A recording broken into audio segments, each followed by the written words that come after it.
Chloé Broquet de l'Union locale Marseille-Centre.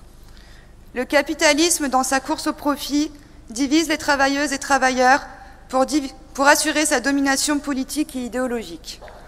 Isoler, discriminer ces derniers selon des critères bien spécifiques rend une partie d'entre elles invisible socialement. C'est le cas des travailleuses et travailleurs sans papier. La bourgeoisie et ses gouvernements successifs à son service maintiennent ces derniers dans l'illégalité et dans la surexploitation dans l'objectif de baisser davantage les salaires et détruire les conditions de travail. Malgré ces obstacles, ils arrivent à s'organiser tous les jours et par la grève arrivent à arracher des victoires.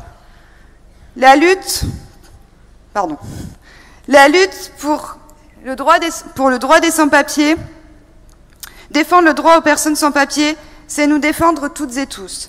C'est de défendre avec des collectifs et assos le droit de ces derniers à un statut, à l'ouverture des droits au chômage, emploi, logement. Mais c'est aussi défendre leur dignité en les intégrant dans la lutte du mouvement ouvrier contre l'exploitation patronale, leur donnant ainsi une visibilité sociale.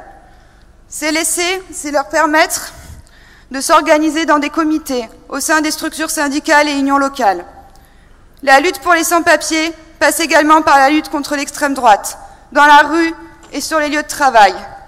La division des exploités est une brèche dans laquelle prospèrent toutes les idées fascistes et racistes. L'extrême droite, bras droit du capital, derrière son discours populiste, joue sur la division entre les différentes catégories des travailleurs, les opposant sur des bases racistes et islamophobes.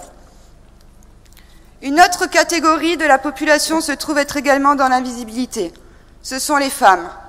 La division sexuelle du travail cantonne ces dernières au travail domestique et au travail reproductif, enfoui au plus profond des structures sociales et économiques du capitalisme. Si la bourgeoisie fait croire qu'elle œuvre pour la libération des femmes, en l'écartant du foyer et en l'intégrant dans le marché de l'emploi, eh bien c'est faux. En effet, elles restent toujours les personnes à effectuer le travail domestique, en essayant tant bien que mal de concilier vie familiale, vie professionnelle et vie militante, cette dernière étant la plus difficile à articuler. De plus, ces emplois typiquement féminins, nous les connaissons tous, représentent un coût peu élevé du travail permettant au patronat d'en dégager un meilleur profit. Ces emplois se trouvent être précaires par les temps partiels imposés et par les faibles rémunérations. Ces secteurs étant majoritairement dépourvus d'ancrage syndical, la porte est ainsi grande ouverte au chômage. La casse des services publics et la récente réforme de l'assurance chômage bouleversent en premier lieu la vie professionnelle et familiale des femmes. Camarades, la lutte des femmes pour leur émancipation n'est pas à côté, mais bien inscrite dans celle de la lutte des classes.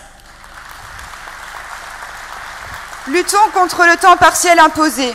Luttons pour développer des crèches. Développons et utilisons notre outil organisationnel syndical, comme par exemple celui des comités chômeurs et précaires. Mais c'est aussi améliorer la vie syndicale pour les femmes.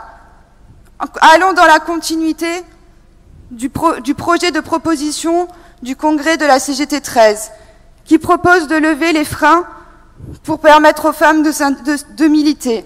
Avec par exemple un exemple concret, développer à la Bourse du Travail un système de garderie le jour des appels de grève nationale, le jour des congrès départementaux, le jour des manifestations départementales, pouvant ainsi laisser les femmes s'inscrire et aller manifester leur colère dans la rue.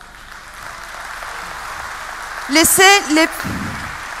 femmes pourront alors participer et l'ensemble des syndiqués, cela renforcera la CGT. Merci.